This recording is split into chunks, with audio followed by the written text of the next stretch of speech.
নমস্কাৰ আপোনালোকে চাবলৈ আৰম্ভ কৰিছে ডিআৰডি ইউটিউব চেনেল আৰু আজি সেবা HSLC ৰিজাল্ট কেতিয়া দিব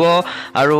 কোন কেইটা ৱেবছাইটত দিব সকলোবোৰ তথ্য আজি এইটো ভিডিঅ'ত আপোনালোকক জনাব বিচাৰিম আৰু আপোনালোকে সম্পূৰ্ণ ভিডিঅ'টো উপভোগ কৰি থাকিব আৰু মন্ত্ৰী ডক্টৰ হিমন্ত বিশ্ব শৰ্মাই তেখেতে কৈছে যে 7 জুন তাৰিখে ৰাতিপুৱা 10 বজাৰ লগে লগে HSLCৰ ৰিজাল্ট দিয়া হ'ব আৰু কোন কেইটা ৱেবছাইটত ইয়াত প্ৰকাশ পাব সেই কেইটা আপোনালোকক একাধিক্ৰমে মই কৈ যাম আৰু আপোনালোকে চাব কেনে ধৰণে আপোনালোকে চাবলৈ পাৰিব আৰু ইয়াত HSLCৰ কেনে ধৰণে ৰিজাল্টৰ ইয়াৰ আৰ্হিটো দিয়া হৈছে যে ইয়াত এণ্টাৰ ইয়ৰ ৰোল আৰু নং এনে ধৰণে আপোনালোকে টাইপ কৰিব লাগিব আৰু এণ্টাৰ ইয়ৰ কেপচাৰ কোডটো ইয়াত টাইপ কৰি সাবমিট কৰিলে আপোনালোকৰ ৰিজাল্টটো শ্ব' কৰিব আৰু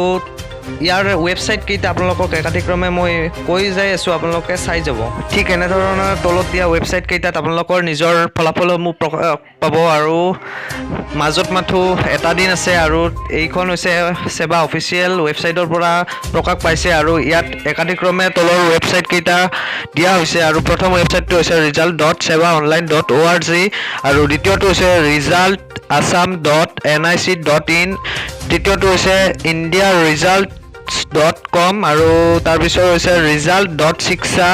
তাৰপিছত assam.shiksha তাৰপিছত assamonline.in তাৰপিছত exam.etc.com তাৰপিছত হৈছে schools9.com তাৰপিছত iresults.net তাৰপিছত হৈছে assamjobalerts.com তাৰপিছত assamresult.in তাৰপিছত anycare.com তাৰপিছত jagranjosh.com তাৰপিছত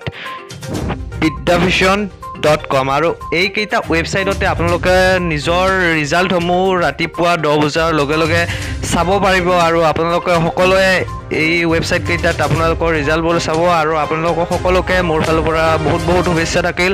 আৰু সকলোৱে এইটো চেনেল ছাবস্ক্ৰাইব কৰি ল'ব আৰু ধন্যবাদ।